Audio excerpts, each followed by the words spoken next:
So hello everyone. अभी time हो रहा है 11:45 और let us start with AS2 valuation of inventories. तो सबसे पहले ये बहुत शॉर्ट और समराइज्ड वीडियो रहने वाला है, लाइक जस्ट बिफोर एग्जाम्स भी आप देख सकते हो, and this is what I am saying only in the first video, so you can fast forward it as per your need. So the first AS is AS2 valuation of inventories. Now I might hear sometimes that कि AS का AS number along with the entire name of the AS काफ़ी जन को दिक्कत हो रहा होगा learn करने के लिए कि AS16 का नाम क्या है, AS2 का नाम क्या है. देखो ये सिर्फ प्रैक्टिस से ही आएगा. The more you practice the more you will get to know, the more you will be able to learn it. But problem is सिर्फ अगर AS2 का आपको जानना है तो ऐसे ही सिंपल इसको याद रख के रखो कि AS2 द नंबर 2 सबसे पहले आता है, और कोई भी बिजनेस स्टार्ट करने के लिए सबसे पहले आपको इन्वेंट्री ही लगता है. तो सबसे पहले क्या लोगे, इन्वेंट्री ही लोगे ना बिजनेस स्टार्ट करने के लिए. तो इसीलिए इसको जस्ट ऐसा एकदम वेरी सिंपल भाषा में याद रखो कि नंबर 2 पहले आएगा, AS2 सबसे फर्स्ट AS है, और धंधा स्टार्ट करने के लिए भी सबसे फर्स्ट चीज क्या लगता है, इन्वेंट्री. सो देयरफॉर सबसे पहले यही सीखना पड़ेगा कि इन्वेंट्री को कैसे वैल्यूएशन करते हैं, बाद में बाकी चीज का वैल्यूएशन अपने देखेंगे. तो AS2 फर्स्ट AS इज number 2, that is AS2, and the name is valuation of inventories. Why? Because inventory सबसे पहले आता है. ये इसका पीछे कोई लॉजिक नहीं है, बस ऐसे ही याद करके इसको रखना है. So the first thing in AS2 सबसे पहले क्या याद रखना है इज कितना टाइप का इन्वेंट्री होता है. ये वीडियो एकदम एग्जाम बेस्ड पर्पसेस के लिए है, इसमें कुछ एक्स्ट्रा बात नहीं होगा. जो एग्जाम के लिए एक्सट्रीमली इंपॉर्टेंट है बस वो याद रखना है. सबसे पहले 4 बार कम से कम अपने माथा के अंदर आपको घुसा के रखना है कि किस टाइप की इन्वेंट्री होती है. 4 टाइप की इन्वेंट्री होती है. There are 4 types of inventories. बार बार अपने आप को ये 4 दिखाओ और याद करो, अपने ब्रेन के अंदर ये घुसाओ. कभी भी कोई पूछे कितनी टाइप की इन्वेंट्रीज हम लोग टेक केयर करते हैं एक बिजनेस के अंदर, एक मैन्युफैक्चरिंग कंसर्न के अंदर, is 4 types of inventories. First is, इधर से देखो, raw materials. Second is consumables. Third is WIP and fourth is finish products. इसको याद रखने का सबसे बेस्ट तरीका क्या है, to learn it as a cycle. एक बिजनेस साइकिल, एक मैन्युफैक्चरिंग या प्रोडक्शन में क्या होता है, सबसे पहले अपने रॉ मटेरियल्स खरीदते हैं, फिर उसके बाद अपने कंज्यूमेबल्स खरीदते हैं उस रॉ मटेरियल्स को और बेटरफाई करने के लिए. फिर ये दोनों से मिलके बनता है the third thing, that is WIP. और WIP में कुछ और अपने करते हैं तो जाके वो बनता है यहाँ पर जो है फिनिश गुड्स, और इसको बेच देते हैं. So you have to learn this by heart that there are 4 types of inventories. Raw materials, let's say for example हमारा एक तो टेक्सटाइल का मैन्युफैक्चरिंग बिजनेस है, so cloth is our primary raw material. So first is raw material, second is consumables, third is WIP and fourth is finished goods. Raw material जैसे cloth है, cloth का कपड़ा, वो हमारा first main primary raw material हो गया. Consumables क्या है, क्लोथ को बनाने के लिए कोई लुब्रिकेंट यूज हुआ है, सो हमने यही एग्जांपल ले रहे हैं, और भी बहुत सारे कंज्यूमेबल्स होते हैं, तो उसको कंज्यूमेबल में हम यहाँ लुब्रिकेंट ले रहे हैं, और लूज टूल्स भी लेते हैं जो कि उसमें कंज्यूम हो जाएंगे. फिर एक आता है WIP, work in progress. What is work in progress? एक शर्ट बना, शर्ट में अभी बटन लगाना बाकी है, शर्ट में पॉकेट भी लगाना बाकी है, बट एक शर्ट का शेप में है, वो it's in the shape of a shirt, so this is WIP. Okay, and finish good. अब WIP में अपने बटन्स चिपका दिए और पॉकेट लगा दिए, तो बन गया ये फाइनल शर्ट, लोगो भी लगा दिए, तो now it is ready for sale, which is our finish goods. So again I am saying 4 type की इन्वेंट्रीज होते हैं, that is raw materials, consumables, work in progress and finish goods. Okay, चारों का मतलब आपको समझ में आ गया होगा. अब नेक्स्ट टॉपिक, सबसे main important topic is how to measure each type of this 4 inventories. सबसे फर्स्ट इसका मेमोरी टेक्निक क्या है, याद कैसे रखेंगे. 4 याद हो गया. 4 के बाद 1 2 3 4, ये 4 को बीच से ऐसे लाइन टानो और 2 पार्ट्स में डिवाइड कर दो. पहला पार्ट, इधर वाला पार्ट हो गया रॉ मटेरियल्स और WIP, और इधर वाला पार्ट हो गया, sorry, raw materials and consumables, ये हो गया left part. And right part हो गया आपका WIP and finish goods. Again I repeat, ये जो 4 वैल्यूएशन के इन्वेंट्रीज देखे, raw materials, consumables, WIP, finish goods, ये चारों को बीच में से ऐसे लाइन टानो और इसको 1 2 इधर, 1 2 इधर. जो लेफ्ट वाला पार्ट है आपका, जो फर्स्ट स्टार्टिंग पार्ट है, दैट इज रॉ मटेरियल्स पहले और कंज्यूमेबल्स इस पार्ट. फिर राइट पार्ट में आपका आएगा WIP एंड फिनिश गुड्स ये इधर, ऑलराइट। दोनों का मेजरमेंट अलग अलग है। फर्स्ट मैं WIP और फिनिश गुड्स का वैल्यूएशन के बारे में बताता हूं। सो WIP और फिनिश गुड्स हम लोग अज्यूम करते हैं कि एक मैन्युफैक्चरिंग कंसर्न बाहर में बाजार में बेच सकता है। It is saleable both WIP and finish goods. Finish goods तो ऑब्वियसली सेल होता है, that's why it is called finish goods. लेकिन WIP भी बहुत सारे कंसर्न्स होते हैं जो अपने WIP बनाते हैं और वो बाजार में बेच देते हैं, so that some other company और another factory can convert it into finish goods and sell. फिर भी एक सेल प्राइस हम लोग मानते हैं कि इस चैप्टर में अकॉर्डिंग टू AS2 हम लोग मानेंगे कि WIP and finish goods is saleable. Now if something is saleable, NRV होगा उसका, that is net realisable value. मैं NRV का कॉन्सेप्ट अभी समझाना चाहता हूं because that is important. What is NRV? Net realisable value. It can be very much easily understood by the term itself कि कोई चीज बेच के उससे नेट में कितना रियलाइज हो रहा है, यानी नेट में आपको कितना मिल रहा है। फॉर एग्जाम्पल ये एक वायरलेस ईयरफोन है, तो मैं इसका मैन्युफैक्चरर हूँ, मैंने इसका प्राइस रखा 10,000, तो मुझे इसे बाजार में बेचूंगा 10,000 में, तो मुझे 10,000 में ही मिलेगा ये। तो the NRV of this finish good is 10,000 rupees. But let's say this is a phone, alright, and ये फोन मैं मैन्युफैक्चर किया लेट्स से 90,000 में। बट मुझे इसे बेचने के लिए या इसे मार्केट में सेल करने के लिए सामने वाले को, जो ट्रेडर है यानी जो इसमें डील करता है, उसे मुझे पर फोन 2,000 रुपीज डिस्काउंट देना पड़ेगा। सो 90,000 मुझे अपनी तरफ से डिस्काउंट देना माइनस 2,000, दैट कम्स टू 88,000। तो मेरे पास घर पे 88,000 ही आएगा, उससे 1 रुपया ज्यादा नहीं आने वाला है। So the NRV, the net realisable value of this phone और the finish product is 88,000। That is sale price, final sale price minus any trade discount that we give. Here we only consider trade discount, no cash discount, because cash discount एक finance item है। Cash discount तभी दिया जाता है जब bulk में payment अपने कर देते हैं, that is related to payment, not related to the goods. Trade discount is related to the goods and that is why we have to reduce the trade discount now when we sell it, alright. So NRV इस phone का निकला, और NRV of finish goods जो अपने बोलते हैं, what is NRV of finish goods? आपने एक एस्टिमेटेड सेल प्राइस निकाला, वो सेल प्राइस बेच के आपको उतना रुपया आएगा, तो अगर कोई डिस्काउंट नहीं दे रहे हो तो NRV आपका एस्टिमेटेड सेलिंग प्राइस हो गया। ऑफ फिनिश गुड्स बात कर रहा हूं मैं। बट कोई सेल करने के लिए कभी कभी डिस्काउंट भी देना पड़ता है। तो लेट्स से 90,000 का कोई एक आइटम मैं सेल कर रहा हूँ, उसमें 2,000 रुपीज मुझे डिस्काउंट दूंगा तभी वो बिकेगा, तो मेरे पास तो आएगा 88,000 ही। तो then the NRV, that is the term NET, net is use, net realisable, how much I can realise from that. So net realisable value is 88,000 of that finish good. Okay, अब मैं net realisable value of WIP में आना चाहता हूं।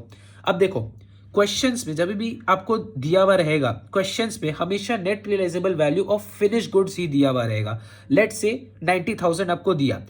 इस phone का अगर मैं WIP देखूं तो मान लीजिए ये फोन है, इसका जो WIP स्टेट होगा इसमें कैमराज नहीं है, ऑलराइट। इसमें एक्स्ट्रा कैमरा लगाने का मुझे 10,000 पड़ेगा। ओके, सो इसमें मुझे 10,000 पड़ेगा। सो लेट्स से मैंने इसका विदाउट कैमराज, इसमें कैमराज नहीं है इस फोन में, so I have created this WIP for let's say मेरा 80,000 में मेरा WIP रेडी हो गया। ओके, 80,000 में मेरा WIP रेडी हो गया, that I have readied a phone without cameras at rupees 80,000। Okay, but जो नेट रियलाइजेबल वैल्यू आपको क्वेश्चन में दिया हुआ रहेगा वो ये 80,000 नहीं दिया हुआ रहेगा, वो आपको 88,000 ही दिया हुआ रहेगा। 88,000 मतलब कैमरास के साथ पूरा प्रॉपर फोन, एक फिनिश प्रोडक्ट आपका 88,000 ही है। ओके, अब आपको क्या करना है इसमें, अभी मान लीजिए ये 80,000 का फोन जो WIP में मैंने रेडी करके रखा था जिसमें कैमरास नहीं लगे हुए हैं, अब मुझे 5,000 रुपीज और लगाना पड़ेगा अपने पास से as a manufacturer to install cameras in it. 80,000 plus 5,000 कितना कॉस्ट हुआ in order to make it a finish product. Finish product कितना दाम हुआ अब इसका, in order to make it finish product how much did I have to put in to make it a finish product, 5,000। So this comes to 85,000। Okay, मान लो जो estimated sale price है मैंने 88,000 ही रखा, मैंने 88,000 ही रखा। ओके, एस्टिमेटेड सेल प्राइस की बात कर रहा हूं, अभी डिस्काउंट नहीं, 88,000 रखा। फिर उसके बाद अब मैं 3,000 का डिस्काउंट भी दे रहा हूं, दैट इज तो 88,000 minus 3,000 comes to 85,000, all right. So 85,000 will be the NRV of finish product. But हम लोग को क्या करना है, हम लोग को डब्ल्यूआईपी का फिनिश एनआरवी निकालना है। डब्ल्यूआईपी का एनआरवी तब निकलेगा ना जब ये जो एक्स्ट्रा 5,000 अपने इसमें ऐड करके फिर इसको फिनिश प्रोडक्ट बनाए, तभी तो वो फिनिश प्रोडक्ट बना, तभी तो वो फिनिश गुड बना। तो इसका एनआरवी निकालने के लिए ये जो 5,000 रुपया है इसको भी तो हटाना पड़ेगा। This is 80,000, the phone without camera, 5,000 और ऐड हुआ, this becomes a phone with cameras, 85,000। Estimated selling price 88,000, discount दिया 3,000, सो 85,000 इज नाउ फिनिश गुड का एनआरवी। बट हम लोग फिनिश गुड का तो एनआरवी निकाल लिए, हम लोग को डब्ल्यूआईपी का भी एनआरवी निकालना है। तो जो डब्ल्यूआईपी का एनआरवी निकलेगा, ये जो एक्स्ट्रा अमाउंट है, ये एक्स्ट्रा अमाउंट भी तो यहां से हटाना पड़ेगा, यहां माइनस करना पड़ेगा, तो यहां माइनस करके सीधा वापस से आ जाएगा डब्ल्यूआईपी का। मतलब in short NRV of WIP here is 80,000 of this phone. That is जो एस्टिमेटेड सेलिंग प्राइस आपको हमेशा फिनिश गुड्स का ही दिया हुआ रहेगा, ये ध्यान रखिएगा, माइनस कोई भी ट्रेड डिस्काउंट है, यहां पर ट्रेड डिस्काउंट हटा दो, ये आपका एस्टिमेटेड सेलिंग प्राइस या सॉरी ये आपका एनआरवी ऑफ फिनिश गुड्स आएगा। अब फिनिश गुड्स में भी जब आपको एनआरवी ऑफ डब्ल्यूआईपी निकालना है, तो जितना आपने एक्स्ट्रा यहां पर लगाया है ना, इसको कन्वर्ट करने के लिए, डब्ल्यूआईपी को फिनिश गुड्स में कन्वर्ट करने के लिए जो ये एक्स्ट्रा लगाया, ये भी हटाना पड़ेगा, तब आपका आएगा NRV of WIP. It means अगर आप डब्ल्यूआईपी को आज बेचते हो इस कंडीशन में, without cameras, without everything, that is going to let you realise 80,000 rupees. All right, what I personally think is अब आपको समझ में आ गया होगा कि NRV of WIP and NRV of finish goods क्या होता है, and concept of NRV is totally clear. Cost आपको सबको पता है कि क्या होता है। Cost of WIP, how will you consider cost of WIP, ये जनरली एग्जाम में दिया हुआ रहेगा। अगर कॉस्ट नहीं भी दिया हुआ है तो जनरली एग्जाम में क्या दिया हुआ रह सकता है, that is cost of raw materials, ये उसको कन्वर्जन कॉस्ट, ये वो आपको मालूम है कि कॉस्ट ऑफ रॉ मटेरियल्स में अगर आप कन्वर्जन कॉस्ट ऐड करते हो तो आपका कॉस्ट ऑफ डब्ल्यूआईपी आ जाएगा। ये आपको इजीली दिया हुआ रहेगा कि what is the cost of WIP, what is the cost of finish goods, like cost of making the WIP and cost of finish goods, ये अलग कंपोनेंट है। और जो एनआरवी होता है, यानी अपने जो बेचते हैं, वो अलग कंपोनेंट है। Like NRV of WIP, NRV of finish goods is different, and cost of WIP and cost of finish goods is different. Alright, cost तो हमारा खर्चा है, एज अ मैन्युफैक्चरर का खर्चा है, तो मैन्युफैक्चर जो खर्चा करेगा वो कॉस्ट है। जो मैन्युफैक्चरर का खर्चा है उसको बनाने तक का, डब्ल्यूआईपी को बनाने तक का, that is cost of WIP. जो मैन्युफैक्चरर का खर्चा है to manufacture that finish good is cost of that finish good. जो मैन्युफैक्चर जिस दाम पे डब्ल्यूआईपी को बेचेगा, that is the NRV of WIP, और जिस दाम पे वो फिनिश गुड्स को बेचेगा, that is the NRV of finish goods. Simple. AS2 क्या बोलता है, डब्ल्यूआईपी और फिनिश गुड्स को कैसे वैल्यू करना है, आइदर एट देयर कॉस्ट और NRV whichever is lower, दोनों में से जो भी लोअर है, जहां पर भी दिखे आपको सब इंफॉर्मेशन मोस्ट प्रोबेबली दिया हुआ रहेगा। अगर नहीं भी दिया हुआ रहता है, थियोरेटिकल क्वेश्चन है, तो आपको यही याद रखना है कि कॉस्ट और NRV whichever is lower पे वैल्यू करते हैं डब्ल्यूआईपी और फिनिश गुड्स। इधर एनआरवी का कॉन्सेप्ट आता ही क्यों है, क्योंकि डब्ल्यूआईपी और फिनिश गुड्स ही ऐसा चीज है जो हम लोग बाहर बेच सकते हैं, और कुछ नहीं बेच सकते। इसीलिए यहाँ पर कॉस्ट और NRV whichever is lower आता है, नहीं तो या तो सिर्फ कॉस्ट में ही आ जाता और हम लोग को जरूरत क्या था एनआरवी का बात करने का। But because we can sell it in the open market, that is why cost और एनआरवी दोनों का कॉन्सेप्ट इसमें आना जरूरी है, and we have to value either at cost और NRV whichever is lower, prudence concept के हिसाब से, जैसे हम लोग ऑलरेडी जानते हैं। Very simple, I hope this is the most simplest explanation. अब हो गया अपना डब्ल्यूआईपी और फिनिश गुड्स का अपने क्या बोलते हैं वैल्यूएशन, ऑलराइट, और मेजरमेंट। ठीक है, अब इस साइड वाले पार्ट में आते हैं। मैंने आपको बोला था इस साइड वाले पार्ट का डब्ल्यूआईपी या फिनिश गुड्स ये इधर खत्म हो गया। अब आता है इधर रॉ मटेरियल्स और consumables. Again once again WIP and finish goods will be valued either at cost और NRV whichever is lower. Okay, right. अब आते हैं अपने रॉ मटेरियल्स में, एंड अब आएंगे अपने कंज्यूमेबल्स पे। रॉ मटेरियल्स और consumables according to AS2 is not saleable in the open market. हम लोग एक प्रोडक्शन यूनिट खोल के रखे, अगर प्रोडक्शन यूनिट खोल के रखे तो हम पागल तो है नहीं जो अपने रॉ मटेरियल्स और कंज्यूमेबल्स को खरीद के बेच देंगे। वो तो हमने बिजनेस में यूज करने के लिए खरीदा है। तो जब बिजनेस में यूज करने के लिए खरीदा है तो हम लोग उसको बेचेंगे क्यों? तो और जब किसी चीज को बेच नहीं सकते हैं तो उसका एनआरवी तो निकलने का पॉसिबिलिटी नहीं है। So there is no NRV of raw material and consumables, no NRV, just cost. क्योंकि हम लोग उसको सिर्फ खरीदते हैं, खरीद के बिजनेस पे प्रोडक्शन प्रोसेस पे घुसा के उसको फिनिश गुड्स बनाते हैं या डब्ल्यूआईपी बनाते हैं। So therefore the raw material और कंज्यूमेबल्स इनका सिर्फ कॉस्ट ही रहता है, नो एनआरवी। अगर एनआरवी दिया हुआ भी रहेगा एग्जाम में, वो आपको बेवकूफ बना रहे हैं इन AS2। उसमें सिर्फ कॉस्ट ही देखना है, रॉ मटेरियल्स और कंज्यूमेबल्स, बिकॉज वो बिकता नहीं है, that is not for sale, that is for us. और जो चीज सेल के लिए नहीं है तो हम लोग सेल का प्राइस ही क्यों कंसिडर करेंगे? हमारा जितना खर्चा लगा उसको परचेज करने में, बस वही उसी पे ही वैल्यू कर देना है। The cost for raw material जो हमारा जेब से लगा उस रॉ मटेरियल को खरीदने में, कंज्यूमेबल्स जो जेब से लगा उस कंज्यूमेबल उस लुब्रिकेंट की बोतल को खरीदने में, बस उसी पे उसको वैल्यू करते हैं। 20 रुपए की लुब्रिकेंट की बोतल थे, 20 रुपए लाया, 20 रुपए वैल्यू कर दिया। रॉ मटेरियल कपड़ा का 1 मीटर कपड़ा का 80 रुपया दाम था, 80 रुपया करके उसको वैल्यू कर दिया। बस इधर एनआरवी कुछ नहीं आएगा, सिर्फ कॉस्ट।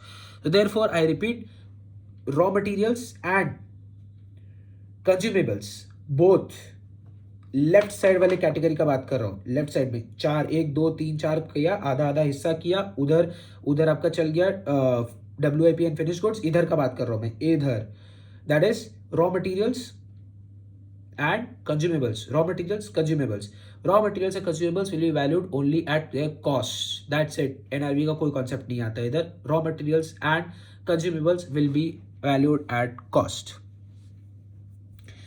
इसमें ये वाला में एक एक्सेप्शन आता है। ये वाला जो एक्सेप्शन है ये बहुत ध्यान से रखना है। आपको समरी नोट्स में भी जब आप पढ़ोगे या जब भी बनाओगे, मैं खुद भी एक तो शेयर करूंगा आपके साथ, ये बहुत ध्यान रखना है। वो सिर्फ इस वाला पार्ट के लिए ही आता है, this is the left part, that is raw materials and consumables में। मान लो रॉ मटेरियल का एक कपड़ा का दाम 80 रुपया पर मीटर चल रहा था। हम 80 रुपया पर मीटर कपड़ा खरीद रहे थे। लुब्रिकेंट की बोतल एक 20 रुपए पे हम खरीद रहे थे, ठीक है। अब अचानक से इन दोनों का दाम मार्केट में गिर गया। हमने खरीद तो लिया ज्यादा दाम में खरीद चुके हैं हम लोग, इसको 80 रुपए पे, इसको 20 रुपए पे खरीद चुके हैं, लेकिन इसका दाम गिर गया। अब जब इसका दाम गिर गया और हमारे पास तो ज्यादा दाम पे पड़ा है, हम लोग बना रहे हैं फिनिश गुड्स बना दिए हम लोग। एक शर्ट को रखे 200 रुपये दाम पे। बाजार में पता चला सबको कि रॉ मटेरियल्स का तो दाम बहुत कम हो गया है। उनको कोई फर्क नहीं पड़ता, हमने जिस भी दाम पे, हमने हजार पे भी खरीदा होगा, उनको कोई फर्क नहीं पड़ता। पब्लिक को मार्केट से फर्क पड़ता है। पब्लिक ने मार्केट में देखा कि इसका 80 रुपये का 50 रुपया हो गया, इसका 20 रुपये का 10 रुपया हो गया। मार्केट में दाम, लुब्रिकेंट का बोतल का दाम और कपड़ा का दाम खराब हो गया। तो वो लोग बोलता है जब आप इतना कम दाम में इसको खरीद सकते हो तो आप इतना ज्यादा दाम में इसको बेच कैसे सकते हो?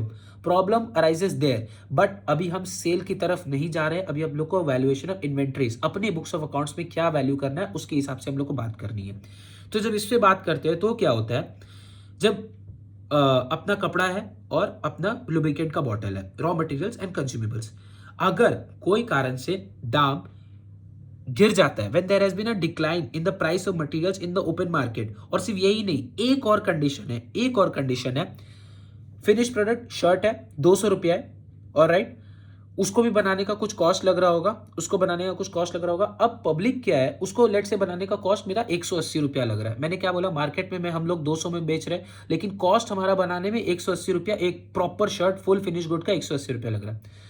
लोग क्या बोल रहे हैं? लोग बोल रहे हैं हम 200 रुपया देंगे ही नहीं। लोग बोल रहे हैं हम 180 से कम देंगे, हम 160 रुपया देंगे आपको। 160 से 1 रुपया ज्यादा नहीं। हमारा कॉस्ट कितना लगा? 180। लोग कितना दे रहेंगे अब? 160। हमारा नेट रियलाइजेबल वैल्यू इस शर्ट को बेच के कितना आएगा? 160।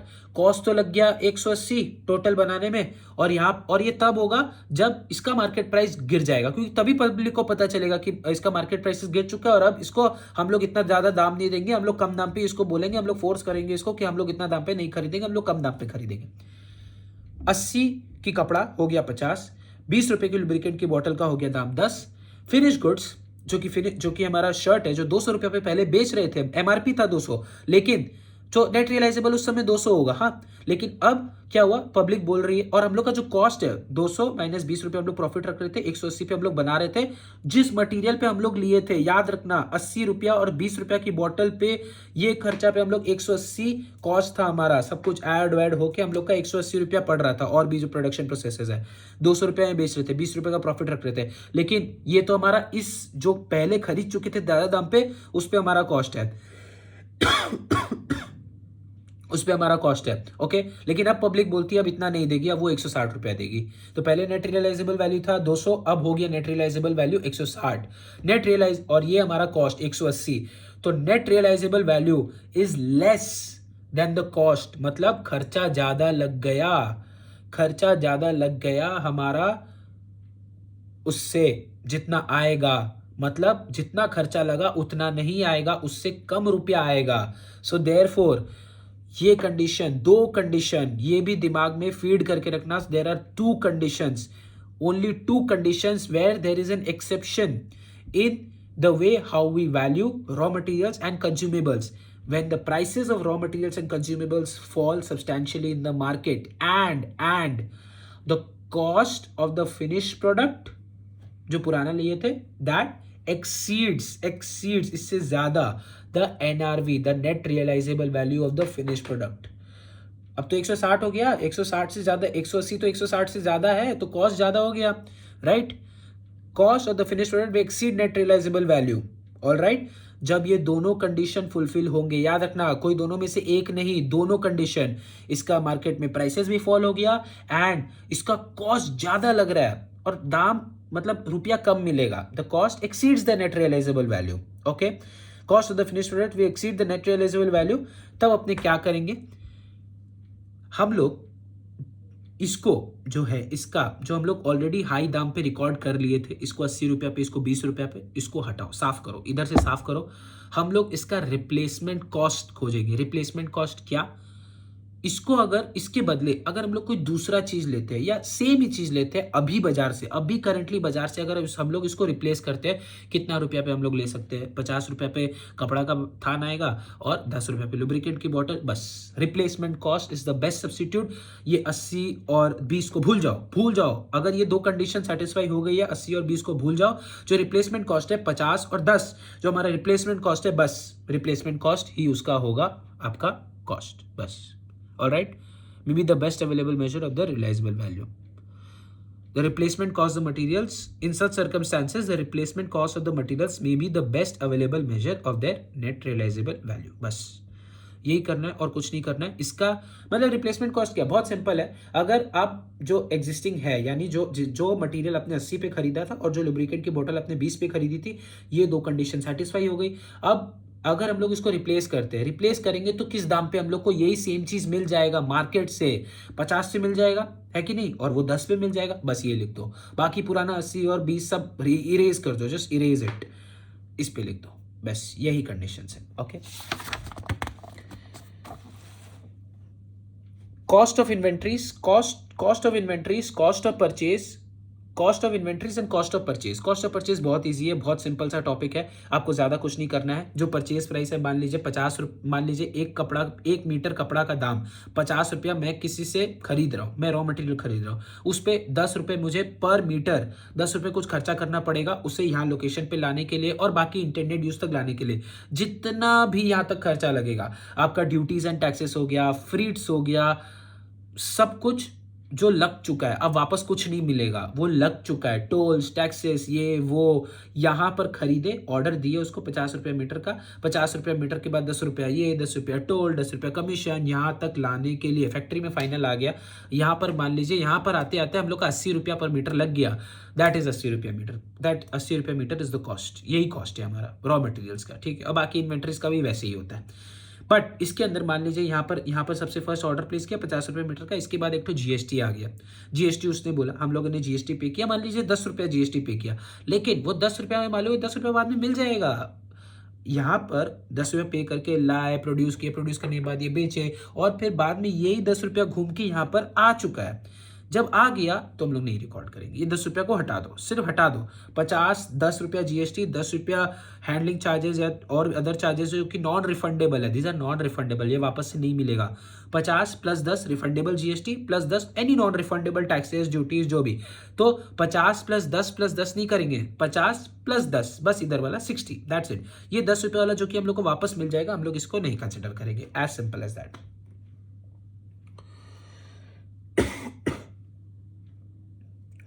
ओके, अब आते हैं अपने cost of conversion, right. Cost of conversion is very important. जैसे हम लोग कॉस्ट पढ़ रहे हैं, तो कॉस्ट ऑफ कन्वर्जन आप लोग को लाइक कॉस्ट में बहुत अच्छे से समझ में आ गया होगा, इवन कॉस्ट शीट में उसका बहुत अच्छा एक्सप्लेनेशन था, what is conversion cost. Okay, so cost of conversion is something which I would request कि आप कॉस्ट ऑफ कन्वर्जन एक बार आप कॉस्ट तक रुक जाओ, कॉस्ट का कॉस्ट शीट में रुक जाओ, बिकॉज अभी कॉस्ट ऑफ कन्वर्जन पे इतना ज़्यादा फोकस करना इज नॉट राइट, बिकॉज इससे मेरे हिसाब से उतना ज़्यादा नहीं आएगा। इसमें से सिर्फ एक बहुत इंपॉर्टेंट पॉइंट है जो मैं टच करना चाहता हूँ, that is learn by heart. The amount of fixed production overheads allocated to each unit of production should not be increased as a consequence of low production or idle plant. Unallocated overheads under recovery are recognized as an expense in the period in which they are incurred. In periods of abnormally high production, the amount of fixed production allocated to each unit of production is decreased so that inventories are not measured above cost. ये जो फंडा है, ये फिर से मैं again repeat करना चाहता हूँ, ये दिमाग में फीड करना पड़ेगा, ये बहुत बहुत बहुत ज़रूरी चीज़ है। मैं सिंप्लीफाइड करके बताता हूँ आपको। The amount of fix production overheads allocated to each unit of production should not be increased as a consequence of low production or idle plant. Fixed production overheads हम लोग सबको मालूम है, it's fixed in nature.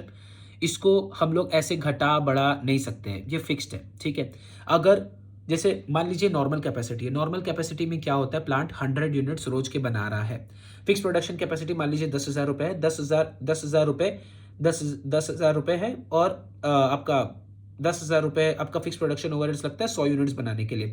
तो 100 units बनाने के लिए अगर 10,000 लग रहा है, तो आपका पर यूनिट कितना प्रोडक्शन ओवरहेड हो गया, 100 रुपये पर यूनिट प्रोडक्शन ओवरहेड 100 रुपये हो गया, ठीक है। अब मान लीजिए ये जो 100 है, ठीक है, हम लोग फिक्स्ड क्या है, हम लोग फिक्स्ड कभी भी पर यूनिट नहीं देखते, फिक्स्ड हम लोग टोटल देखते हैं। मान लो 100 यूनिट्स है, 100 यूनिट से अगर हमारी प्रोडक्शन कम हुई या प्लांट आइडल चल रही है, फिक्स प्रोडक्शन ओवरहेड्स तो लगेगा, ये तो आप बेसिक कॉस्ट में सीखे हो, तो फिक्स प्रोडक्शन ओवरहेड्स लगेगा। Okay, fix production overheads per unit में जब आप कैलकुलेट करो, क्योंकि इसमें क्या है, इसमें आपको कॉस्ट पर यूनिट भी निकालना हो सकता है, यानी रॉ मटेरियल्स का जो कन्वर्जन कॉस्ट है वो पर यूनिट भी निकालना पड़ सकता है, तो आप पर यूनिट निकालो।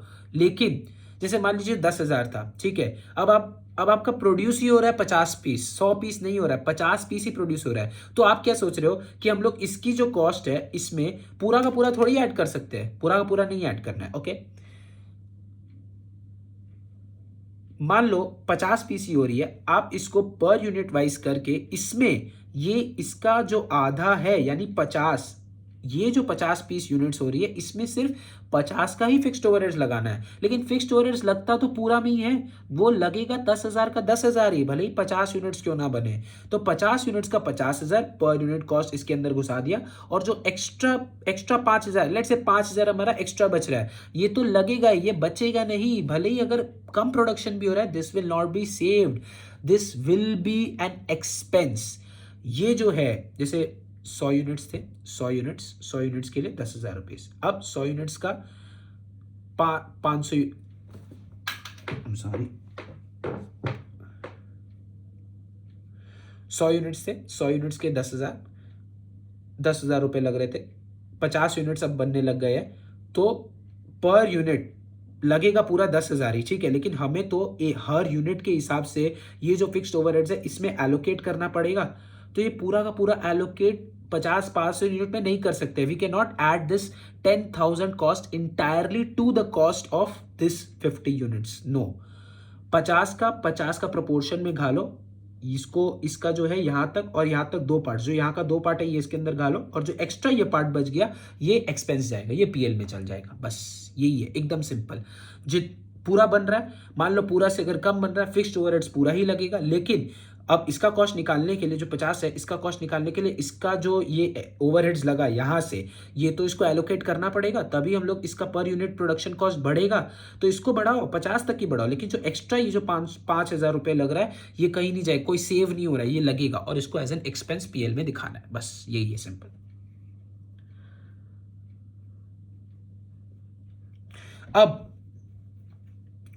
अब ये तो एक केस हुआ जिसमें प्रोडक्शन घट गया, लेकिन अब मान लो 100 यूनिट्स है, 100 यूनिट से प्रोडक्शन बढ़ गया 200 यूनिट्स, फिक्स प्रोडक्शन ओवरहेड्स इतना ही है, फिक्स प्रोडक्शन ओवरहेड्स अपना 10,000 है। ऐसा कभी हो सकता है? इसमें लिखा है the in periods of abnormally high production, the amount of fixed production overheads allocated to each unit of production is decreased so that inventories are not measured above cost. Did you all understand? अगर अब normally high production है, ठीक है, पहले क्या है, 100 units था, पहले 100 यूनिट्स 10,000, इसको पर यूनिट कितना आ रहा था 100, अब नॉर्मली हाई है तो अब पर यूनिट कितना आएगा, अरे यूनिट्स बढ़ गया, न्यूमरेटर बढ़ गया, डिनोमिनेटर उतना ही है, तो पर यूनिट प्रोडक्शन ओवरहेड्स तो कम हो जा रहा है। बस यही लिखा है, यही कम करना है, और कुछ नहीं, और कुछ नहीं।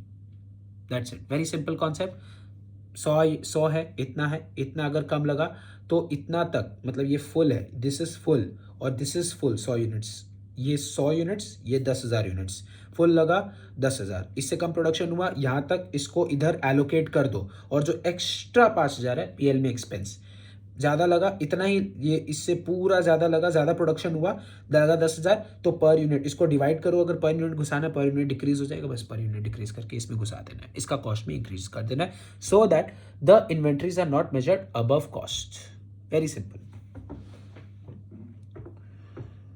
एक्सक्लूजन फ्रॉम कॉस्ट बहुत छोटा टॉपिक है। जैसे हम लोग अभी बात कर रहे थे कि क्या क्या कन्वर्जन कॉस्ट है, that is direct labour, direct wages, ये तो आपने कॉस्ट में भी देखा होगा कि हम लोग COP, cost of production per unit, direct wages, direct labour सब ऐड करते हैं, वो आपको कॉस्ट शीट में बहुत अच्छे से समझ में आ चुका है, वापस से मैं रिपीट नहीं करूंगा। एक्सक्लूजन फ्रॉम कॉस्ट, हम लोग एक प्रोडक्ट की मैन्युफैक्चरिंग कॉस्ट या प्रोडक्शन कॉस्ट में हम लोग ये सब तो इंक्लूड करती है, direct material, direct wages, factory overheads etcetera etcetera. क्या क्या इधर नहीं आता है? First is abnormal amounts of wasted materials, labor और the production cost.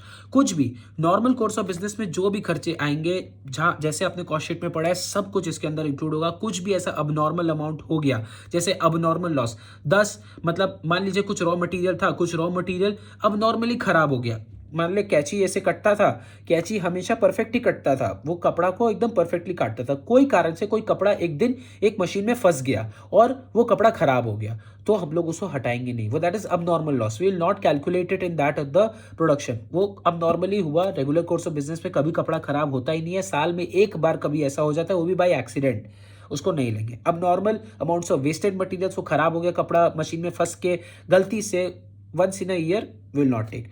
Labour, production cost, कुछ भी ऐसा कुछ अब नॉर्मल ऐसा कोई भी खर्चा हुआ उसको नहीं लेंगे। स्टोरेज कॉस्ट, स्टोरेज कॉस्ट क्या होता है, जैसे इधर हम लोग स्टोरेज कॉस्ट क्यों नहीं ले रहे हैं? The reason is storage cost हम लोग तभी लेंगे जब वो स्टोरेज एक्चुअल में बहुत नेसेसरी हो। हम लोग इसमें एक ऐसा एजम्पशन लेते हैं कि हम लोग को स्टोर करना ही नहीं पड़ेगा, माल आया, लेबर उठा के मशीन में डाल के तुरंत बना दे, तो क्या स्टोर करने का ये जरूरत पड़ा? तो स्टोरेज कॉस्ट हम लोग एक्स्ट्रा उसको ज़्यादा कॉस्ट पे क्यों दिखाएंगे?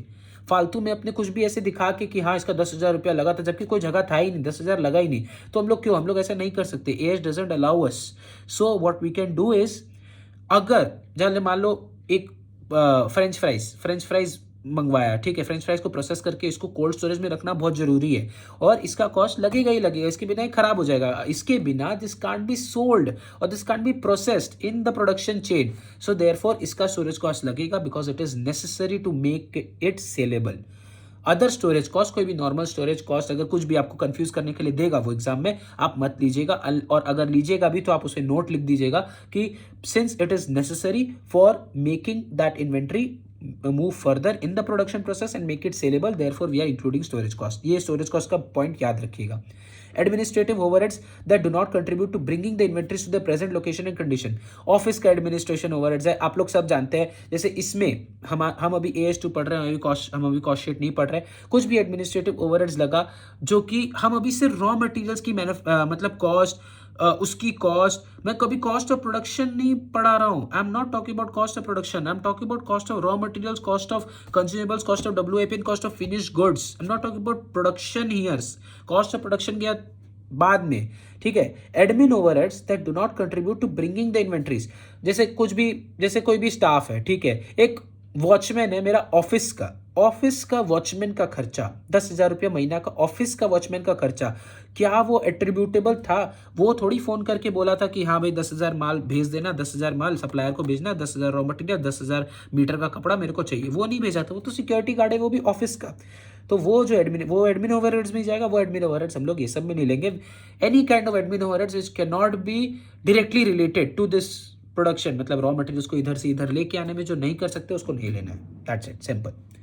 सेलिंग एंड डिस्ट्रीब्यूशन कॉस्ट, आपको मालूम ही है, selling and distribution cost cost sheet में भी सबसे बाद में आएगा, वो बाद में आता है, फिनिश गुड्स के बाद होता है। COGS plus selling and distribution, then we come to COS, cost of sales. तो COGS के बाद ही आता है, तो इसीलिए इसको तो देखना ही नहीं है, सेलिंग एंड डिस्ट्रीब्यूशन कॉस्ट नहीं आएगा। Interest and other borrowing cost, interest and other borrowing cost basically finance के आइटम होते हैं। It is nothing related to this. तो इंटरेस्ट और बोरिंग कॉस्ट आप लोग को ही मालूम है कि वो पैसा लेते हैं हम लोग मशीन खरीदने के लिए, लोन ले, इक्विटी, ये वो जो भी हमारा कैपिटल स्ट्रक्चर है वो सब अलग है। That is not for our product production, okay, that is different. So interest and borrowing cost इसमें नहीं आएगा। 5 टाइप के कॉस्ट बोले, फिर से एक्सक्लूजन फॉर कॉस्ट बहुत सिंपल है, याद रखने में बहुत सिंपल है। आप लॉजिकल रखो, इसको याद मत करो, लॉजिक रखो। एनी कॉस्ट जो इससे रिलेटेड नहीं है वो नहीं आएगा, जो रिलेटेड है वो पक्का आएगा, थोड़ा सा दिमाग लगाना आ जाएगा आपको। अब नॉर्मल कॉस्ट, अब नॉर्मल मटेरियल्स नहीं आएगा। Storage cost unless very important नहीं आएगा। एडमिन ओवरहेड्स जो कि इससे रिलेटेड नहीं है वो क्यों आएगा, इसमें नहीं आएगा। सेलिंग एंड डिस्ट्रीब्यूशन कॉस्ट वो तो बनाने के बाद करते हैं, जब बन जाएगा उसके बाद अपनी सेल करते हैं, तो वो जो है नहीं आएगा। इंटरेस्ट एंड अदर फाइनेंस का आइटम है, फाइनेंस का आइटम इसमें नहीं आता, सिर्फ प्रोडक्शन के आइटम्स आते हैं इधर, ओके। एक बहुत इंपॉर्टेंट बात, नॉर्मल लॉस, जैसे कपड़ा काटते हैं, जनरली हमारे जो दर्जी है वो कपड़ा काटते काटते इधर उधर काट देते हैं, तो इधर उधर जब काट देते हैं तो कपड़ा थोड़ा सा वेस्ट हो जाता है, वो क्या है, वो हमारा नॉर्मल लॉस है। नॉर्मल लॉस हम लोग लेंगे हमेशा कपड़ा में। मशीन में भी कोई एक रोल, हमने कपड़ा का रोल मशीन में डाला, हर बार हम लोग को मालूम है 20 मीटर का कपड़ा डालेंगे तो 0.5 मीटर का मशीन खराब करेगा ही करेगा, वो हमारा नॉर्मल लॉस है, वो सब नॉर्मल लॉस हम लोग लेंगे। वो आपको एग्जाम के क्वेश्चन पेपर में आपको समझ में आ जाएगा, नॉट दैट डिफिकल्ट, ओके। अब आते हैं अपने जॉइंट प्रोडक्ट्स और बाई प्रोडक्ट्स। देखो, जॉइंट प्रोडक्ट्स और बाई प्रोडक्ट्स में डिफरेंस करना बहुत जरूरी है। अब you have to clearly understand they are not the same, they are not the same. Joint products is different, by products is different, very very different. एक simple सा बात अगर समझाऊं तो मान लो मैं पहले आपको जॉइंट प्रोडक्ट का बताता हूँ। लेट्स से एक मशीन है, एक मशीन बनाने के लिए एक मशीन से कुछ आइटम बन रहा है। मान लो एक मशीन से 2 आइटम बन रहा है और दोनों item is very significant. Like first item को बेच के भी हमारा अच्छा खासा रेवेन्यू आता है, सेकेंड आइटम को बेच के भी हमारा अच्छा खासा रेवेन्यू आता है। लेट्स से हाइपोथेटिकल एग्जांपल ले रहा हूँ, एक रिफाइनरी है, रिफाइनरी में हम लोग क्रूड ऑयल डालें, क्रूड ऑयल से मान लो 2 चीज निकल रहे हैं, एक एकदम रिफाइंड पेट्रोल निकल रहा है और दूसरा वैसलीन निकल रहा है। वैसलीन भी हम लोग 100 करोड़ का बेचते हैं और पेट्रोल भी हम लोग 100 करोड़ का बेचते हैं। Then these 2 products are called joint products. ये जॉइंट है, these are important, every joint product. ये 2 हुआ, इससे और भी हो सकते हैं। मान लो पैराफिन भी निकल रहा है, पैराफिन भी हम लोग 100 करोड़ का बेचते हैं। So these 3 are joint products, okay. अगर ये तीनों प्रोडक्ट का इंपॉर्टेंस, इकोनॉमिक इंपॉर्टेंस हमारे लिए for the business is really that important, then it will be joint product, okay. अब मान लो सेम रिफाइनरी है, रिफाइनरी में तेल डाले, तेल डाल के इससे वैसलीन निकला, पेट्रोल निकला, पैराफिन निकला, ये तीनों तो जॉइंट प्रोडक्ट हो गया। अब साथ में एक ब्लैक कलर का तार निकल रहा है, ब्लैक कलर का कोई भी एक टार जो होता है, जो रास्ता वस्ता में बनाते हैं, वो टार निकल रहा है। टार 100 करोड़ का नहीं, मान लो सिर्फ 10 लाख का बिकता है, बस बिकता तो है 10 लाख का, बिकता तो है 10 लाख, भी 10 लाख ही है। तो अब मान लो पैराफिन और वैसलीन हम लोग एक बार छोड़ दिए, एक बार भूल जाओ, पैराफिन और वैसलीन को भूल जाओ, सिर्फ याद रखो कि रिफाइन कर रहे हैं, यहाँ से पेट्रोल निकल रहा है और बढ़िया पेट्रोल, 100 करोड़ का हम लोग पेट्रोल बेचेंगे और जो तार है वो टार जो है 10 लाख का ही बिकेगा। 100 करोड़ और 10 लाख में बहुत अंतर है। सो देयरफॉर आपका ये जो टार है, tar is a by product, it's a by product, not a joint product, it's a by product. निकल गया, ये इस पेट्रोल बना रहे थे, पेट्रोल के साथ साथ ये निकल गया। तो पेट्रोल 100 करोड़ का बेचे, 10 लाख का छोटा मोटा और एक्स्ट्रा बेच देंगे तो क्या ही फर्क है, अपने लिए तो फायदा ही है, अपने तो बनिया लोग हैं, अपने बेच देते हैं। तो अब ये जो दोनों की अकाउंटिंग एंट्री है दोनों डिफरेंट होती है। अब पहले मैं जॉइंट एंट्री की जॉइंट प्रोडक्ट्स की समझाता हूँ। जॉइंट प्रोडक्ट्स में आपका Vaseline, paraffin, petrol 100 crore 100 crore 100 crore बहुत इंपॉर्टेंट है, therefore they are by products. अब मान लो हम लोग को पता नहीं चल रहा है यार इतना आया, लेकिन इसको प्रोपोर्शन कैसे करें कि कितना करोड़ हम लोग को लगा पेट्रोल बनाने में, कितना लगा हम लोग को ये बनाने में, कितना लगा हम लोग को पैराफिन और कितना लगा हम लोग को वैसे बनाए, समझ में नहीं आ रहा है।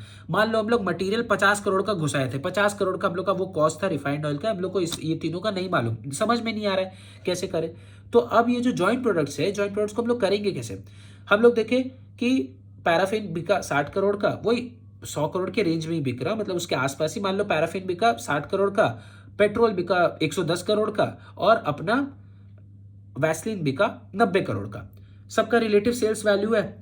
ये जो आपका 50 करोड़ का मेन कॉस्ट था, कॉस्ट ऑफ रॉ मटेरियल, इसको इसमें अपोर्शन कर दो बस। इसको ये जो 60 करोड़ का ये बिका वैसलीन बिका, इसमें अपोर्शन करो, इसको अपोर्शन करना आप लोग सब समझते हैं, इतने बड़े हो गए, मुझे ये समझाने की जरूरत नहीं है। तो ये जो 50 करोड़ है इसको इसमें बांटो, ये तीनों में बांटना है। तीनों में किस तरह बांटना है, रिलेटिव सेल्स वैल्यू। ये 60 करोड़, 60 करोड़ का रिलेटिव सेल्स वैल्यू, ये बिका 60 करोड़ का, ये बिका 110 करोड़ का, ये बिका 80 करोड़ का। तो ये तीनों का रिलेटिव सेल्स वैल्यू है, और ये 50 करोड़ को इसका रिलेटिव सेल्स वैल्यू बांट देना है बस। इसका ऐड करो, टोटल डिवाइड करो, इसका इतना, इसका इतना, इसका इतना, सिंपल बस, और कुछ नहीं। Because they are joint products, they have very good economic importance for our business. ये हो गया joint products, very simple. Once again repeating, joint products में अगर आप लोग जॉइंट प्रोडक्ट्स का कॉस्ट नहीं निकाल पा रहे हो, देन द टोटल जो कॉस्ट है आपका पूरा रॉ मटेरियल का, जो कि जिससे ये तीनों जॉइंट प्रोडक्ट्स निकला है, जॉइंट प्रोडक्ट कितना बाजार में सेल कर पा रहे हैं हम लोग, रिलेटिव सेल्स, इसका इतना हो रहा है, इसका इतना हो रहा है, इसका इतना हो रहा है, इसको ये तीनों में हम लोग को बांट देना है। और जिस तरह से बटेगा बस वही कॉस्ट हम लोग को रिकॉर्ड कर लेना है, उसी पे हम लोग रिकॉर्ड कर लेंगे इसको। ओके, ये हो गया हमारा जॉइंट प्रोडक्ट। ओके, अब आते हैं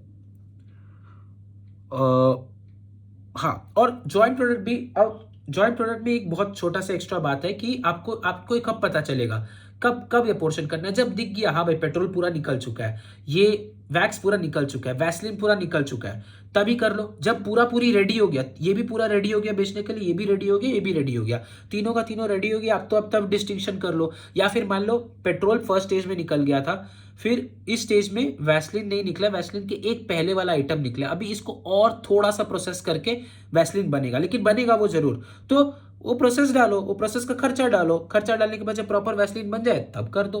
when they are perfectly identifiable, जब आइडेंटिफाइबल लग गया, कुछ एक्स्ट्रा कॉस्ट लगे, you must account for that also. Okay,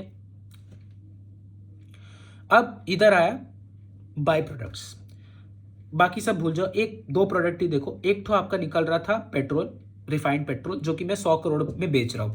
एक आया आपका ब्लैक कलर का टार, जो कि सिर्फ 10 लाख में बिकेगा। अब दिक्कत क्या है, हम लोग क्या करते हैं, बाय प्रोडक्ट्स को क्या करते हैं, बाय प्रोडक्ट्स 10 लाख रुपया एज कंपेयर टू 100 करोड़ है तो इमटेरियली। ओके, अब मान लो ये मेन प्रोडक्ट, इसका हम लोग को कॉस्ट मालूम है, मान लो हम लोग को पता है कि ये पेट्रोल बनाने के लिए हमें 60 करोड़ रुपए लगे थे। हमारा ये बाय प्रोडक्ट बनाने का इंटेंशन नहीं था, वो तो निकल गया by product, this was not our intention, main product वही है। हम लोग मान लो 60 करोड़ का क्रूड ऑयल का कॉस्ट, जो कि रॉ मटेरियल था, हम लोग 60 करोड़ का खरीदे, वो 60 करोड़ हम लोग ये 80 करोड़ में बेचने पेट्रोल के लिए ही लिए थे, नॉट फॉर दिस, वो तो निकल गया, वो बात अलग है। तो जो 60 करोड़ का कॉस्ट है वो किसके लिए एट्रीब्यूट करेंगे, 80 करोड़ में जो पेट्रोल, सॉरी 100 करोड़ में जो पेट्रोल जो बिक रहा है वो 60 करोड़, इसका कुछ भी एक्स्ट्रा मान लो रिफाइन में हीट लगा, ये लगा, कुछ प्रोसेस लगा, 60 करोड़ प्लस 20 करोड़ और लगा के 80 करोड़ में हमारा ये क्रूड पेट्रोलियम तैयार हो गया, इसको हम लोग 100 में बेचेंगे, है कि नहीं, 100 में बेचेंगे। लेकिन हमारा कॉस्ट तो क्या, 80 करोड़ में हम लोग रेडी कर लिए रिफाइंड पेट्रोल को। यहां से 10 लाख का तार निकला। 10 लाख कैसे, 10 लाख इसका कॉस्ट नहीं है, बाय प्रोडक्ट का कोई कॉस्ट नहीं होता है, वो तो बाय प्रोडक्ट फ्री में निकल गया। तो क्या करेंगे, ये जो बाई प्रोडक्ट है जो 10 लाख रुपया, 10 लाख में क्या बोल रहा हूँ, आप लोग अगर पता कर पाओ what is this 10 lakhs, this is not cost, this is NRV of this black colour तार। अगर आज मैं इसको ड्राम में बेच के बाहर बेचता हूँ तो मुझे 10 लाख रुपए मिलेंगे, कैश मिलेंगे। बट ये जो है ये मैन्युफैक्चरिंग कंपनीज के लिए बहुत इमटेरियल है, because it is a by product, ये इसके साथ ही निकला है देयरफॉर, और बहुत इमटेरियल है। तो हम लोग क्या करेंगे, इसका कॉस्ट जो है 80 करोड़ पे हम लोग रिकॉर्ड किए थे, इसका 10 लाख। तो हम लोग ये जो 10 लाख हमारा फायदा हुआ, इसको फायदा दिखा के क्या करेंगे, इसका कॉस्ट से लेस कर दो, 80 करोड़ माइनस 10 लाख, 7 करोड़ 90 लाख बस। So therefore again very simplified, कोई भी बाई प्रोडक्ट आया, बाई प्रोडक्ट का एनआरवी निकालो, जो कि आपको इससे पैसा मिलेगा बेच के, वो एनआरवी रख के रखो। जो आपका कॉस्ट है, जो मेन प्रोडक्ट का कॉस्ट है, ये जो एनआरवी है, जो भी आपका फायदा हुआ कॉस्ट से लेस कर दो, मतलब वो आपको सस्ता में पड़ गया, वो बनाना अपने को सस्ता पड़ गया। वैसे नहीं सस्ता है, वैसे तो हम लोग को फायदा हुआ नहीं, वो फायदा हम लोग ऐसे नहीं दिखाएंगे, हम लोग उसको ऐसे दिखा देंगे कि अब वो 8 करोड़ में 80 करोड़ में नहीं, 79 करोड़ 90 लैक्स में बन रहा है। सॉरी मैं पहले गलत फिगर बोल दिया, 79 करोड़ 90 लैक्स में बन रहा है। क्यों? क्योंकि 10 लाख आया था, 10 लाख का फायदा हो गया, तो इसको हम लोग कॉस्ट से माइनस कर देंगे। ये हमेशा याद रखना है आपको। ओके,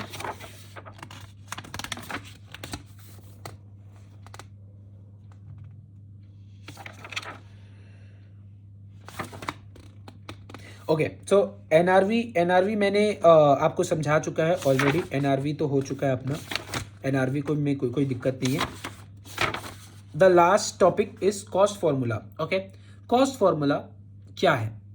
जैसे देखो, इन्वेंट्री है, अब अलग अलग टाइप की मैन्युफैक्चरिंग कंसर्न्स होती है, ठीक है।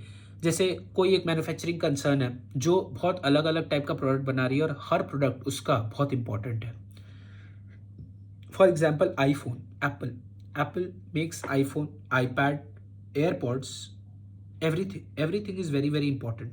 मान लो कुछ एक मटेरियल है जो आपका सिर्फ आईफोन के लिए ही यूज होगा, बस वो मैकबुक में नहीं लग सकता। कुछ मटेरियल है जो सिर्फ मैकबुक में ही यूज होगा, वो आईफोन में नहीं लग सकता। कुछ मटेरियल है जो एयरपॉड्स के लिए ही यूज होगा, वो और किसी में नहीं हो सकता। जब manufacturing concern I being an apple अपना बुक्स बना रहे हो, तो जो मटेरियल, जो चिप्स, एक चिप था वो सिर्फ आईफोन में ही लगेगा, वो मेरे को मालूम है, उस चिप का आईफोन में ही लगेगा। तो अब मेरे को मालूम है कि वो किस दाम में खरीदा हुआ है, तो मैं इसी पे इसको रिकॉर्ड करूंगा ना। सबसे बेस्ट तरीका यही है। तो आईफोन का मेरा खर्चा पता चल जाएगा कि आईफोन को बनाने का खर्चा कितना लगा। चिप्स फॉर मैकबुक, इसे मैकबुक में ही लग सकता है और किसी में नहीं। तो ये मैकबुक का मेरे को मालूम है कि इस डब्बे में मैकबुक का चिप्स खरीदा था, ये मैकबुक का चिप्स यहाँ खरीद के इसको मैकबुक में रिकॉर्ड कर दूंगा। और इधर एयरपॉड्स है, एयरपॉड का चिप्स जिस दाम में खरीदा था, एयरपॉड का चिप्स को एयरपॉड के चिप्स में रिकॉर्ड कर दूंगा, पता चल जाएगा। This is called specific identification method, this is the best method. कहीं पर भी कोई भी आप बिजनेस कर लो, अगर क्वेश्चन पेपर में स्पेसिफिक आइडेंटिफिकेशन मेथड दिया हुआ है, first priority, that is our first priority. Okay, that is क्या हमारा है, स्पेसिफिक आइडेंटिफिकेशन मेथड, अगर आपको पता है तो। मान लो कोई कारण से आपको नहीं मालूम है, मान लो हम सिर्फ आईफोन बना रहे हैं, ये सेकंड मेथड है आपका, फीफो और लीफो।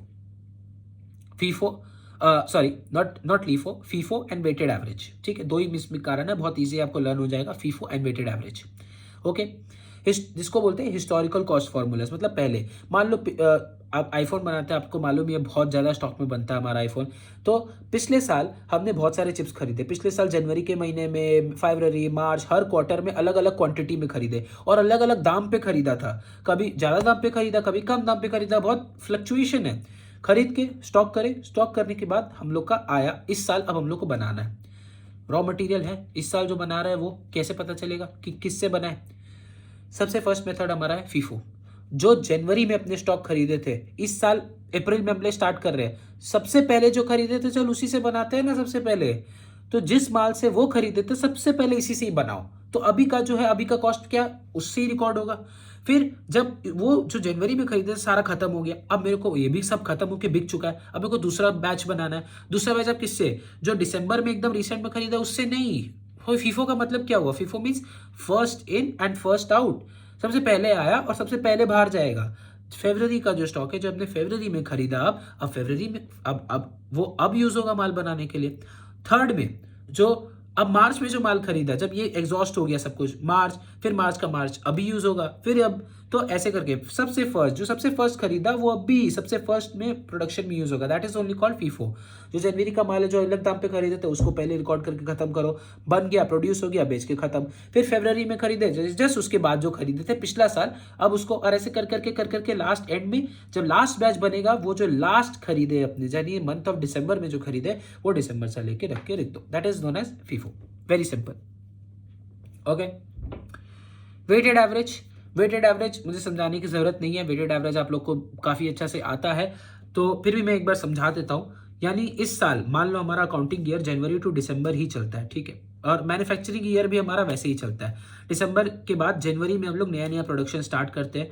तो मान लो मेरे को अभी मान लो अभी जनवरी का महीना चल रहा है, नया नया साल है, मैंने पूरा पिछला साल जनवरी टू दिसंबर अलग अलग टाइम पे अलग अलग क्वार्टर में अलग अलग एक ही माल खरीदा लेकिन अलग अलग दाम पे खरीदा, ठीक है, अलग अलग दाम पे खरीदा। तो मेरे को भाई इतना झमेला नहीं करना, में से नहीं देखा जाएगा कि कौन सा पहले खरीदा कौन सा बाद में खरीदा, सब मिक्स मैच हो गया। बस मेरे को ये मालूम है कि इतना दाम पे इतना माल खरीदे थे, सिर्फ इतना पता है। अब हम जाके खोजने नहीं वाला गोडाउन में कि कौन सा पहले खरीदा, हम स्टिकर नहीं लगाया था जनवरी में खरीदा फरवरी में खरीदा, नहीं।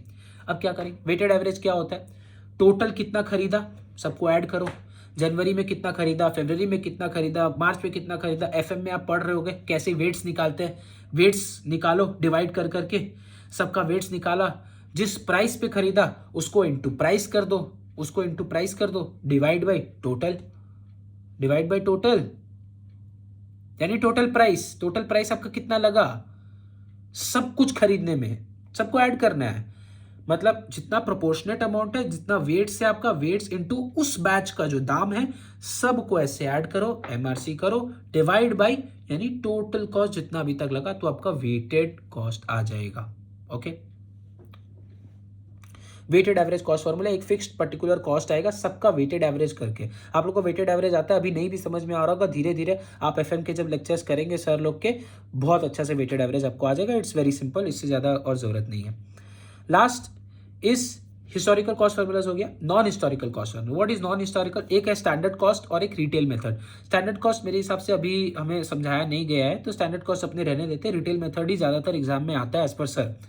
सो रिटेल मेथड क्या है, मान लो हमारी एक तो रिटेल शॉप है, हम सुपरमार्केट चलाते हैं, बिग बाजार, मेरा एक बिग बाजार है, ठीक है। अब बिग बाजार में क्या है, हम कुछ मैन्युफैक्चर करते हैं, नहीं हम मैन्युफैक्चर नहीं करते, हम माल लाते हैं, माल स्टोर करते हैं, माल बेचते हैं, ठीक है। हमारे पास इतना टाइम नहीं है क्योंकि हम लोग मैन्युफैक्चर ही नहीं करते हैं, तो cost of production, direct labour, direct wages, FIFO LIFO, वो माल लाया, रॉ मटेरियल्स, ये वो क्या करने का जरूरत है, कुछ करने की जरूरत ही नहीं है। हम लोग प्रोडक्शन ही नहीं कर रहे, तो जब प्रोडक्शन नहीं कर रहे तो प्रोडक्शन का कॉस्ट क्या है, कहाँ हम लोग ला रहे बेच दे रहे, दैट इज व्हाट। और हम लोग का काम क्या है, retail sales method, like Reliance retail, insta smart, Reliance smart, जो आप रिलायंस स्मार्ट के स्टोर्स पे जाते हो वहाँ क्या है, वो रिटेल शॉप है, किराना की दुकान, दैट्स अ रिटेल शॉप। अब इसमें बहुत सिंपल है, मैं बिग बाजार का एक दुकान का मालिक हूँ, मुझे मालूम है कि मेरा टोटल सेल्स कितना होगा, मुझे पता है कि मैं कितना पे सेल करूंगा, हर प्रोडक्ट का एस्टिमेटेड सेलिंग प्राइस मुझे मालूम है। और मेरे को एज अ दुकान का डीलर, मैं तो डीलर ही हूँ, मैं ट्रेडर हुआ, मुझे अपना एक पर्टिकुलर मार्जिन रखना है, ग्रॉस मार्जिन, ठीक है। आपने पढ़े क्या पढ़े, जितना आज तक एक सिंपल फॉर्मूला बचपन से पढ़े अपने, cost plus profit equals to sales, cost plus profit equals to sales, है कि नहीं। और अगर इसको घुमा दो, उल्टा कर दो, sales minus profit equals to cost, simple.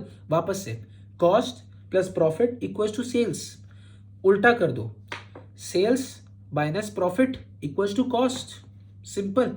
Sales मालूम है, प्रॉफिट भी पता है, प्रॉफिट क्या, gross margin which is calculated on sales. 20 lakh का सेल करेंगे, 10% 2 लाख, ये हम प्रॉफिट रखेंगे। Sales 20 lakh minus profit 2 lakh, कितना आया, बचा 18, बस यही हमारा कॉस्ट है, इसी कॉस्ट पे हम लोग इसको रिकॉर्ड कर देंगे। This is as simple as retail sales method. Cost plus profit equals to sales का फॉर्मूला को घुमाओ, sales minus profit equals to cost आएगा। एस्टिमेटेड सेलिंग प्राइस हमें पता होती है, ग्रॉस मार्जिन हमें क्या रखना है, एज अ ट्रेडर हमें मालूम होता है, ग्रॉस मार्जिन माइनस करो, एस्टिमेटेड सेल प्राइस से ग्रॉस मार्जिन माइनस करो, आ जाएगा आपका कॉस्ट, सिंपल, वेरी सिंपल, आ गया। Okay, cost formula is over. Okay, so the final is disclosure कि financial statement should disclose accounting policies measured in inventories including cost formula used, the total carrying amount of inventories and classification appropriate to the enterprise. देखो, financial statement जब बनता है हमें already पता है कि share holder को सारा इन्फॉर्मेशन देना पड़ता है हमें. सो हमें ये बताना पड़ेगा कि क्या क्या अकाउंटिंग पॉलिसीज यूज़ की है, और एक और बहुत महत्वपूर्ण चीज़ जो हमें डिस्क्लोज करना पड़ेगा कि सारा इन्वेंट्री का कैरिंग अमाउंट क्या है. Finally after adjusting everything, finally में क्या आ रहा है, मेन बैलेंस इसका क्या है, वो तो बैलेंस शीट में भी आपका दिखेगा, या जो भी एक डॉक्यूमेंट बनाते हो जिसमें आपका ये दिखता है कि हाँ आपके पास रॉ मटेरियल्स इतना पड़ा हुआ है, फिनिश गुड्स इतना पड़ा हुआ है, कैरिंग अमाउंट तो है, वो तो आपको दिखाना ही पड़ेगा. That is the basic. तो ये हो गया आपका डिस्क्लोजर. एक्सक्लूजन्स क्या है? AS2 अकाउंटिंग स्टैंडर्ड 2 पहला, सबसे पहला वाला, इन्वेंट्रीज, वैल्यूएशन ऑफ इन्वेंट्रीज में क्या क्या नहीं आता है. We exclude these things from this. This doesn't work on this. Work in progress arising under construction contracts, इसमें 4 है, इसमें भी 4. देखो, एक्सक्लूजन भी 4 है, ये इंपॉर्टेंट है. आप लोग को लगेगा मैं खुद एक स्टूडेंट हूँ, मैं स्टूडेंट्स का माइंड पढ़ता हूँ. Okay, I can read your mind. आप मुझे 100% मालूम है कि ये लास्ट पेज में लिखा हुआ है सर के बुक का डिस्क्लोजर और स्कोप, आप लोग छोड़ के जाओगे, पक्का छोड़ के जाओगे. नहीं पढ़ूंगा, ये आएगा ही नहीं सर, कोई किसी ने इतना ध्यान ज़्यादा दिया नहीं है, नहीं पढ़ूंगा, छोड़ के जाओगे, आप लोग फंसोगे. देख लेना, याद रखना. 4 आइटम है स्कोप के अंदर. Exclusions from accounting standard AS2, very important, बहुत इजी है. 2-3 बार रीड करोगे अपने आप माथा के अंदर फीड हो जाएगा. और मेरे हिसाब से ये MCQ क्वेश्चंस में आना चाहिए. आपको कभी भी ऐसा डिस्क्रिप्टिव क्वेश्चन में तो नहीं देगा कि what is excluded from AS2, या फिर केस स्टडी बेस देगा. केस स्टडी में आपको दे दिया हुआ रहेगा कि हाँ ये बता, ये आएगा कि नहीं, बता ये पर्टिकुलर चीज आएगा कि नहीं. तो इतना दिमाग में नहीं रखना है, बस एक हल्का लाइट रखना है कि हाँ क्या आता है और क्या नहीं आता है. बस क्या नहीं आता है वो आपको दिमाग में अपना रखना है. Okay, so number 1 is work in progress arising under construction contracts including directly related service contracts. Accounting standard AS7 और कंस्ट्रक्शन कॉन्ट्रैक्ट्स में जाएगा. कुछ भी वर्क इन प्रोग्रेस जो कंस्ट्रक्शन कॉन्ट्रैक्ट है, हम बिल्डिंग बनाता है, हम बिल्डर है, इसका एक वर्क इन प्रोग्रेस होता है. इस पे AS2 नहीं है, मैं इस पे ज्यादा डिटेल डिस्कशन नहीं करूंगा, there is no need of it. Okay, work in progress arising out of construction contracts नहीं आएगा. Work in progress arising in the ordinary course of business of service providers. मैं रेस्टोरेंट का service provide करता हूँ. मैं restaurant is a service, restaurant is not manufacturing, it's a service business. So मेरा जो work in progress है इसमें वो सर्विस दे रहा हूँ. मैं केटरिंग का काम करता हूँ, केटरिंग इज ऑल्सो, मेरा जो वर्क इन प्रोग्रेस है उस पर AS2 नहीं लागू होगा. Shares, debenture, other financial instrument held as stock in trade. Shares, debentures, इसमें क्या मैन्युफैक्चरिंग कॉस्ट, इसमें कुछ कॉस्ट भी होता है, सेल प्राइस होता है, लेकिन मालूम है इसमें क्या कॉस्ट, वो AS13 में आएगा. इसमें इसका कोई लेना देना नहीं है. This is not an inventory, this is not an inventory for business. Okay, understand that. And lastly, producers inventories of livestock, agriculture, forest products, mineral oils, ores, gases to the extent they are measured at NRV in accordance with well established practices in those industries. देखो, livestock, agriculture, forest products, mineral oils, ores, gases to the extent they are measured at NRV in accordance with well established practices in those industries. Till the concept of NRV नहीं आएगा. भले ही इन लोग का NRV हो, भले ही इन लोग को हम लोग बेच के पैसा कमा सकते हैं, लेकिन सिर्फ ये स्पेसिफिक आइटम्स है जिस पे ये लागू नहीं होगा, मतलब नहीं होगा. इसका there is no explanation for this. नहीं होगा मतलब नहीं होगा. Again last time saying what is excluded from AS2, work in progress out of construction contracts. Number 2 is shares, debentures and other financial instruments. Number 3, work in progress in ordinary course of business of service providers. And number 4, livestock हुआ, agricultural, forest products, mineral oils, wasting assets, etc. up to the extent of their net realizable value. बस. So that was all for AS2. One point that I missed in between, अभी मुझे याद आया कि एक point मैंने miss कर दिया है. बहुत सिंपल पॉइंट है. आपका NRV, नेट रियलाइजेबल वैल्यू में देखो, फिनिश गुड्स या WIP में बहुत बार कॉन्ट्रैक्ट्स भी होते हैं कि मैंने सामने वाले से कॉन्ट्रैक्ट साइन किया, भले ही मार्केट में WIP का ही मैं मान लो WIP का पहले ले रहा हूँ. WIP मैं आपको सेमी फिनिश गुड्स बना के दूंगा और सामने वाला पार्टी में से सेमी फिनिश गुड्स खरीदेगा, कॉन्ट्रैक्चुअल बेसिस में खरीदेगा और वो फिर फुल बना के भेजेगा. आप तो जानते हो ऐसा होता है. तो मान लो मैंने उसे बोला था कि मैं 500 रुपया पर यूनिट आपको बेचूंगा, 500 रुपया पर यूनिट होगा। तो उस समय मैंने क्या लिखा था, उस समय मैंने लिखा था कि 500 रुपया में इसे दूंगा। लेकिन ये सामने से आया, बोला भाई मेरे को बहुत बल्क में चाहिए, कॉन्ट्रेक्चुअल प्राइस एक तो साइन करते हैं, ठीक है। मैंने उस समय बोला था कि भाई हाँ मार्केट में 500 रुपया का ही दाम चलता है, तो मैं तो 500 ही बेचूंगा। लेकिन सामने वाला बोलता है नहीं, मैं 500 में नहीं लूंगा, मैं 350 में ही लूंगा। तो मैंने बोल दिया अच्छा ठीक है भाई, अपने कॉन्ट्रैक्ट के प्राइस पे देते हैं। तो जो अपने वैल्यूएशन ऑफ इन्वेंट्रीज कर रहे थे, WIP और फिनिश गुड्स जो अपने इन्वेंट्री में है वो सेलेबल है, और ये WIP और ये फिनिश गुड्स को हम लोग एक कॉन्ट्रैक्ट के तहत मार्केट में नहीं बेचेंगे, उस पर्टिकुलर कॉन्ट्रैक्ट को बेचेंगे।